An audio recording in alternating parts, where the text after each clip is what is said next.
மக்களே, நான் உங்க சுஜிதா.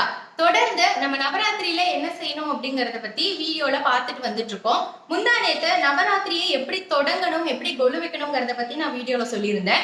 நேற்று நம்ம நவராத்திரி முதல் நாள் வழிபாடு எப்படி செய்யணும், என்ன கோலம் போடணும், என்னென்ன பிரசாதங்கள் வைக்கணும்ங்கறத பத்தி சொல்லியிருந்தேன். இன்னைக்கு நம்ம நவராத்திரி 2வது நாள் வழிபாடு எப்படி செய்யணும் அப்படிங்கறத இந்த வீடியோல பார்க்கலாம்.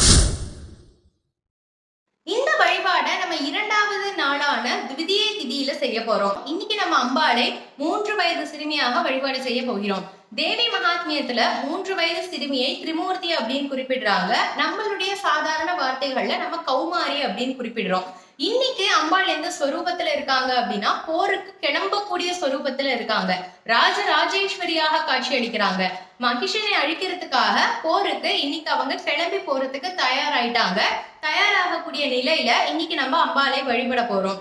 சில இடங்கள்ல அம்பால 2வது நாள்ல ராஜராஜேஸ்வரியா வழிபடுறோம். ஆனா சில இடங்கள்ல அம்பால பிரம்மச்சாரிணியாக வழிபடுகிறார்கள். உங்களுக்கு எது வழக்கமோ அந்த வழக்கத்தின்படி நீங்க வழிபாடு செய்துக்கோங்க.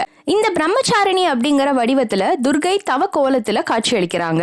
இன்னைக்கு நம்ம எப்படி கோலம் வரையணும் அப்படின்னா அரிசி மாவு கோலமாக வரையணும். நிறைய பேர் ஏற்கனவே நவராத்திரி செய்திருப்பீங்க, உங்களுக்கு அரிசி மாவு கோலம் தெரிஞ்சிருக்கும். அப்படி தெரியாதவர்களுக்காக நான் சொல்றேன். பச்சரிசி மாவு ஒரு 10-15 நிமிஷம் நீங்க தண்ணியில ஊற வச்சுட்டு அந்த தண்ணீரோட சேர்த்து அந்த பச்சரிசியை அரைக்கணும். நல்லா மையமா திப்பி திப்பியா இல்லாத மாதிரி நல்லா ஸ்மூத்தான ஒரு மாவாக அரைத்து அதுல ஒரு சின்ன வெள்ளை துணி போட்டு அந்த துணியோட சேர்த்து அந்த மாவை கையில எடுத்து நீங்க கையாலேயே அந்த மா கோலமாக அதை வரையணும். இதுதான் அரிசி மாவு கோலம் அப்படின்னு சொல்லுவோம். இன்று மா கோலமாக வரைவது அம்பாளுக்கு ரொம்ப ரொம்ப விசேஷமானது. நீங்க கொலு வச்சிருக்கீங்க அப்படின்னாலும் சரி, இல்ல கொலு வைக்காமல் அகண்ட தீபமாகவோ இல்ல கலசமாகவோ படமாகவோ அம்பாளை வழிபடுறீங்க அப்படின்னாலும் சரி, இந்த வழிமுறைகள்லாம் எப்படி செய்யணும் அப்படிங்கறத நான் ஃபர்ஸ்ட் நவராத்திரி பற்றி போட்ட அந்த வீடியோல போட்டிருக்கேன். முடிஞ்சா நீங்க அதை போய் பாருங்க. கொலு வைக்க போறது இல்லையா அப்படின்னா இந்த வழிகள்ல நீங்க வழிபாடு செய்யலாம். சோ இந்த வழிகள்ல நீங்க வழிபாடு செய்றீங்கன்னாலும் சரி, முல்லை பூக்களாலேயோ இல்ல மஞ்சள் நிற கொன்றை பூக்களாலேயோ நீல நிற சம்மங்கி பூக்களாலேயோ இல்ல செவ்வந்தி பூக்களாலேயோ அம்பாளை அர்ச்சிக்கிறது இந்த நாளுக்கு ரொம்ப ரொம்ப விசேஷமானது. அர்ச்சனை அப்படின்னு சொல்லும் பொழுது நீங்க ஸ்தோத்திரங்கள் சொல்லி தேவி மகாத்மியம் சொல்லியோ இல்ல அபிராமி அந்தாதி சொல்லியோ நீங்க ஸ்தோத்திரங்கள் சொல்லி அர்ச்சனையாக செய்யலாம். இல்ல நீங்க அந்த பூக்கள் எல்லாத்தையும் ஒரு மாலையாக கொடுத்து அந்த மாலையை அணிவிக்கலாம். நான் அகண்ட தீபம் தான் ஏற்றி இருக்கேன். எப்படி நான் மாலையை அணிவிக்கிறது அப்படின்னா, அகண்ட தீபம் ஏற்றி இருக்கக்கூடியவர்கள் உங்க வீட்டுல அம்பாளினுடைய படம் எந்த படம் இருக்கோ அந்த படத்துக்கு இந்த மாலையை அணிவிக்கலாம். நீங்க கொலு வச்சிருக்கீங்கன்னா கலசத்துக்கு அந்த மாலையை வைக்கலாம். மற்றபடி கலசமும் படமும் இருந்தா அதுக்கே இந்த மாலையை நீங்க சார்த்தலாம். அப்படி நீங்க வழிபடலாம். இல்ல அர்ச்சனை வழியாக நீங்க இதை செய்து வழிபடலாம். இந்த பூக்கள்லாம் இந்த நாளுக்கு ரொம்ப ரொம்ப விசேஷமானது.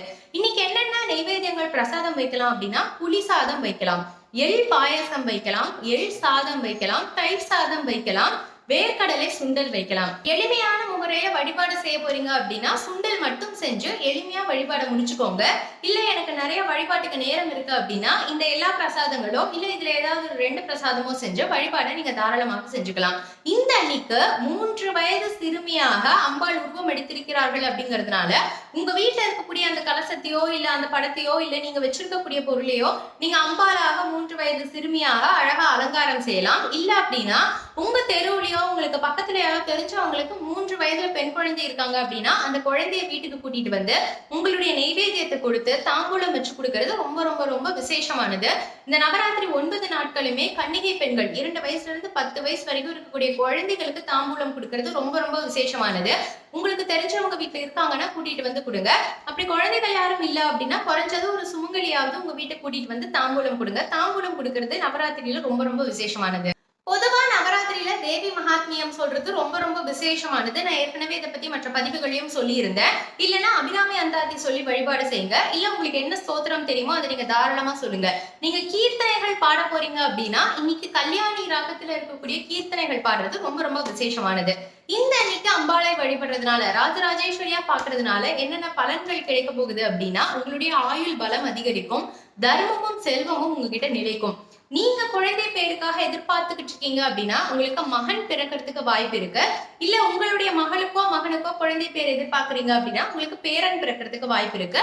இது ரெண்டும் தேவி மகாத்மியத்துல சொல்லப்பட்டிருக்கு. சோ இந்த நாள் நீங்க வழிபாடு செய்வதன் மூலமா உங்களுடைய ஆயுள் பலமாகட்டும் இல்ல உங்களுக்கு பேர குழந்தைகள் மகன் குழந்தைகள் வரதாகட்டும் நிறைய நன்மைகள் கிடைக்க போகுது. இந்த அன்னைக்கு தவறாமல் வழிபாடு செய்யுங்க. 3வது நாள் எப்படி வழிபாடு செய்யலாம்ங்கறத பத்தி அடுத்த வீடியோல பார்க்கலாம்.